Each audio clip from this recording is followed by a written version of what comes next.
Assalamualaikum warahmatullahi wabarakatuh. Jumpa lagi dengan channel PPS Pilihan Porto Sehat.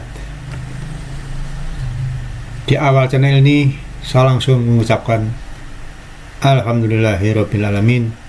Nampaknya pada penutupan sesi pertama ini ada tanda-tanda kenaikan dari IHSG, indeks harga gabungan saham IHSG.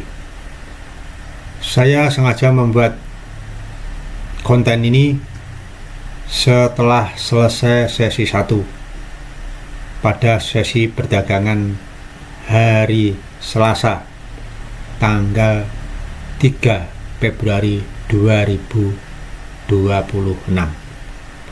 Pada penutupan sesi pertama ini nampaknya IHSG bisa kembali kepada indeks gabungan 8.000, di atas 8.000, yaitu 8.047, yang tadinya saat pembukaan sempat drop turun di harga 7.714. Jadi kalau kita lihat ya, mulai dari IHSG atau indeks gabungan ini setelah diputuskannya MSCI atau dikeluarkannya kebijakan MSCI, maka pukulan telak benar-benar terjadi pada tanggal 29 Januari. Langsung indeks terendah di 7.481. Jadi kalau dalam pembagian zona sepertinya ini langsung zona yang paling rendah ya, di 7.500-an, 7.481. Kemudian pada hari berikutnya tanggal 30 terjadi kenaikan, sempat naik di atas 8.000 ya. Penutupan pun di hari itu terendahnya 8.167 ya. Nah, namun kemudian kemarin hari Senin tanggal 2 Februari dihantam lagi penurunan ya. Penurunan dihantam lagi ya, dengan masifnya tekanan jual dari pihak asing ya. Nampaknya belum usai, yang pada hari Jumat sempat naik ke kisaran 8.000, turun anjlok lagi sampai di harga terendah di bawah 8.000 di 7.820 ya. Ini. Nah, kemudian pada hari ini nampaknya tadi pada saat pembukaan tanggal 3 itu juga anjlok ya, sampai pada posisi 7.712. Namun berangsur-angsur mendekati siang ya, naik ya, rebound ya, sehingga pas pada penutupan sesi 1 tadi itu ditutup di 8.047. Kita berharap mudah-mudahan setelah pembukaan sesi 1 ini bisa berlanjut sampai dengan close ya, sampai dengan close penutupan di sesi 2 ya. Nah, seiring dengan naiknya atau reboundnya IHSG ini, dari semula di awal drop 7.712 kemudian merambat pelan-pelan naik sampai dengan penutupan sesi 1 ini, seiring pula naiknya beberapa saham atau cukup signifikan ya, dari saham-saham yang big capital yang menunjukkan hijau ya. Bumi selalu teratas ini, alhamdulillah. Ini sampai dengan posisi penutupan sesi 1 itu mencapai kenaikan 10% ya, dari harga kemarin 220. Demikian juga kawan ini ya, ini dua sekawan ini ya, ini juga naik ya, pada kisaran kenaikan yang sama 10%, 10,86 tepatnya. Kemudian beberapa ini hijau-hijau semua ya, Antam, kemudian Raja, Cuan ya, kemudian PTRO ya, BBCO tadi, BBCA tadi sempat hijau, ini juga terkoreksi tipis 0,32 pada penutupan sesi 1, dan banyak lagi yang rebound ya, rebound. Nah, mudah-mudahan ini bisa berlanjut nanti di sesi kedua, bisa berlanjut. Nah, pada penutupan sesi 1 ini tanggal 3 itu terjadi kenaikan 1,57% ya, hingga menjadi pada penutupan di 8.047. Nah, ini mudah-mudahan naik lagi ya, sehingga bagi kita semua ya, saya yakin ini ada banyak yang dapat cuan. Ini saya tadi juga dapat cuan ini ya, ketika di bawah saya ambil, kemudian saya sudah TP ya, nggak terlalu greedy ya, nggak terlalu greedy. Jadi tadi waktu naik di kurang lebih 5% tadi langsung sudah saya TP ya, bahwa ini sekarang naik sampai 10% ya, sudah saya tidak nututi ya, daripada FOMO nanti bawa turun tambah kelopak-kelopak ya, sudah 5% sudah cukup banyak ya, sudah sangat cukup banyak ya dalam kondisi yang seperti ini. Nah, itu ini tadi kalau kita lihat ya, ini saya sebagai contohnya sekali lagi saya menggunakan bumi ini, karena bumi ini selalu menjadi top skor ya, top segalanya ya, top frekuensinya ya, top likuiditasnya ya, baik dalam posisi koreksi maupun dalam posisi bullish. Nah, ini naik ini ya, naik ya, tadi sempat turun, sempat breakout di Fibo 23,6, kemudian sekarang mendekati Fibo 38,2. Tapi sekali lagi ya, kondisi yang masif atas tekanan jual dari pihak asing ini saya bisa katakan indikator-indikator yang biasanya efektif ya, cukup efektif untuk melihat pergerakan saham itu menjadi tidak efektif. Karena apa? Banyak breakout yang terjadi langsung bablas begitu saja tanpa adanya pullback ya, tanpa adanya retest ya. Nah, biasanya kan ada retest itu sedikit, kemudian dia kembali lagi atau mantul atau baru kemudian dia bablas. Ini enggak, ini tanpa retest, tanpa pullback ulang langsung bablas. Jadi memang ini kondisi yang rush ya, kondisi crash ya. Biasanya kondisi crash itu tidak efektif. Jadi technical aspek itu tidak punya peran sama sekali ya, kurang perannya ya, sehingga ini tidak bisa kita kaitkan dengan linear atau dengan technical aspek ya untuk kondisi-kondisi yang crash. Ini saya katakan crash karena dengan adanya kebijakan tersebut langsung masif ya, terjadi tekanan jual dari pihak asing, outflow-nya itu masif sekali sehingga luar biasa, sehingga tadi saya sampaikan di tanggal 29 pun di saat 2 hari setelah adanya keputusan MSCI langsung di bawah berapa ini, di bawah 7.500 ya, di 7.481 ya. Mudah-mudahan ini adalah titik terendah, titik jenuh atau titik lelahnya ya. Nah, kemudian berlanjut menjadi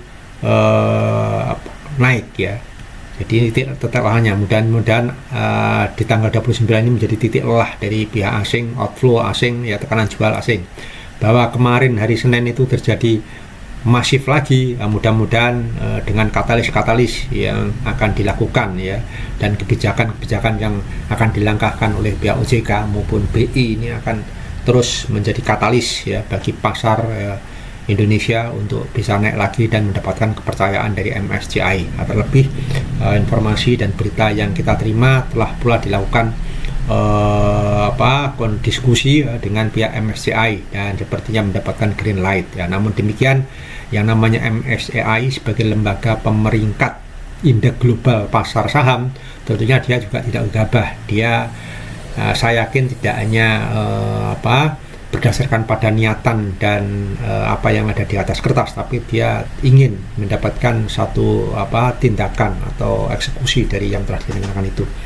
Jadi tidak hanya sekedar niatan. Nah, ini bagi kita ya, pasar Indonesia diberikan kesempatan sampai dengan bulan Mei ya, mudah-mudahan kita bisa memenuhi atas semua yang diputuskan dan diminta oleh pihak MSCI ya, antara lain transparansi ya, free float ya, transparansi kepemilikan, likuiditas, mudah-mudahan bisa dipenuhi ya. Bahkan satu hal yang cukup luar biasa adalah dengan diturunkannya transparansi kepemilikan dari 5% menjadi 1% ya. Jadi 1% pun harus jelas ya, transparansi kepemilikan dari kepemilikannya itu. Nah, ini namun demikian tetap kita juga masih perlu waspada. Ini sekali lagi perlu waspada ya. Karena apa? karena dari sini saja walaupun ini sampai sesi 1 ini kayaknya ini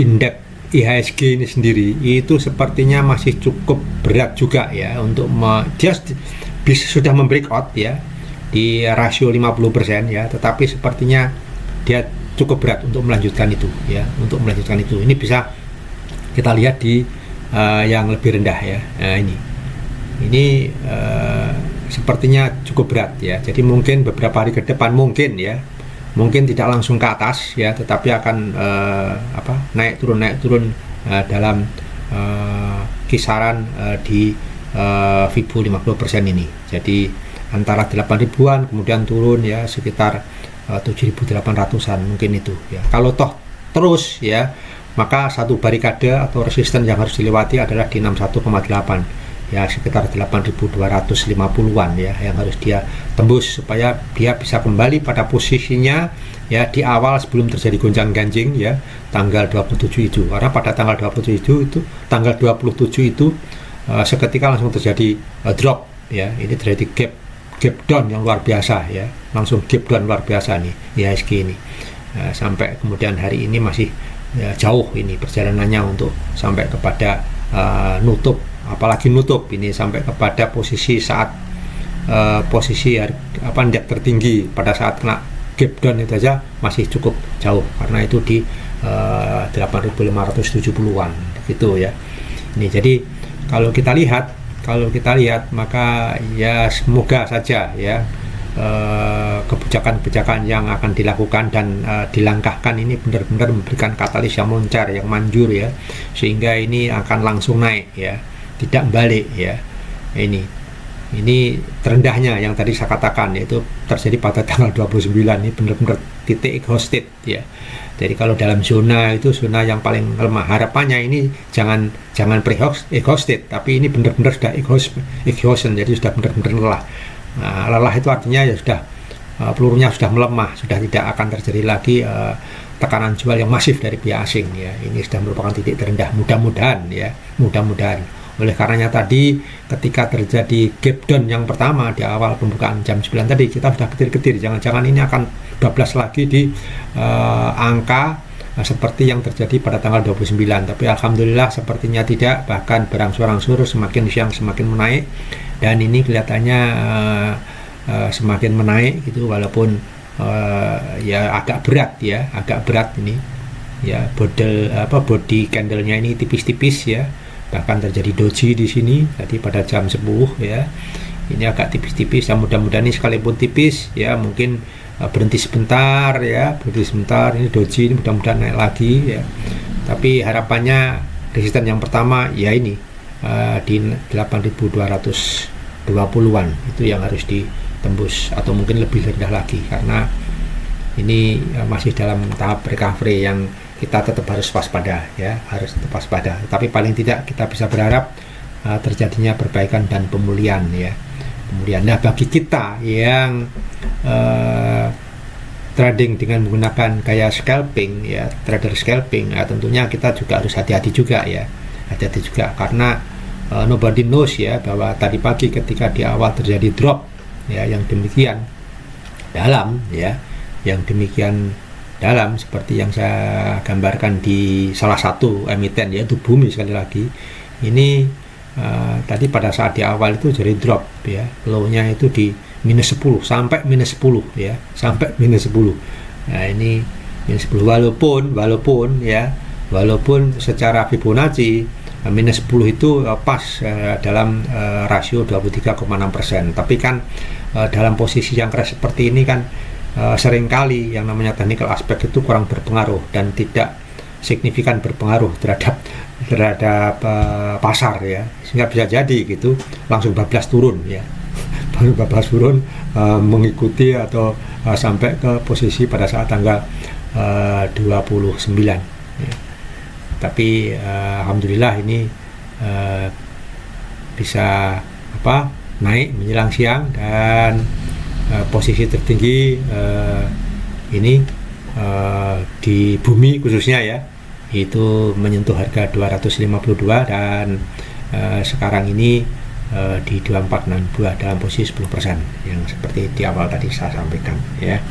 Jadi kita lihat saja, tapi semuanya pasti berharap mudah-mudahan rebound lagi ya, walaupun memang penuh perjuangan ya, tidak secepat itu memang, bahkan MSCI sendiri memberikan tingkat waktu sampai dengan bulan Mei ya untuk melangkahkan dan melakukan dikatakan perubahan struktural ya, yang cukup yang cukup revolusioner ya, terutama perubahan dari free float dari 7,5 menjadi 15 ini ya cukup perlu waktu ya, tetapi apapun risikonya ya memang itu harus kita penuhi ya, pasar saham Indonesia harus penuhi kalau memang ingin tetap ya berkiprah di indeks pasar global ya, di indeks pasar global, karena memang itulah yang disyaratkan dan dipersyaratkan untuk bisa masuk di indeks pasar global tersebut. Nah ini itu mungkin sedikit yang bisa saya sampaikan sebagai ulasan atas perkembangan pasar ya, utamanya menyoroti IHSG ya sampai dengan penutupan sesi 1 perdagangan tanggal 3 Februari ini, dan memberikan contoh dari salah satu emiten yang saya ambil kebetulan yang paling atas ya, paling atas baik itu dari sisi likuiditas maupun dari sisi volatilitasnya, terutama yang likuiditasnya, karena memang likuiditas ini juga menjadi salah satu persyaratan dari MSCI ya, terutama untuk yang big cap emiten ya.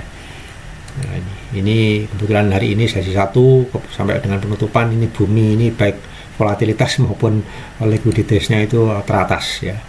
Pada penutupan sesi ini sudah tercatat 2,2 triliun transaksi ya, Dewa hampir mendekati 1 triliun ya, sudah lebih dari 3/4 triliun ya, BBCA juga demikian, dan alhamdulillah sudah hijau-hijau semua ya.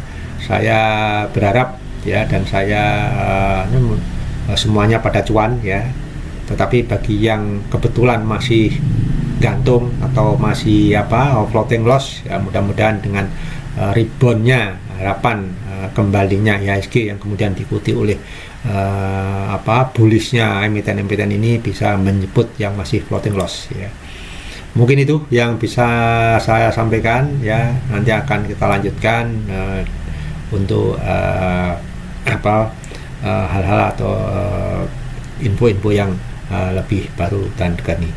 Sekali lagi ini bukan ajakan untuk beli atau jual ya, disclaimer on, tetapi hanya sekedar pemahaman dan pembelajaran bersama ya untuk kita semuanya. Namun barangkali ini ada manfaatnya, monggo silahkan di share pada yang lain, tetapi juga jangan lupa saya mohon untuk di like dan di subscribe. Sekali lagi terima kasih. Wassalamualaikum warahmatullahi wabarakatuh.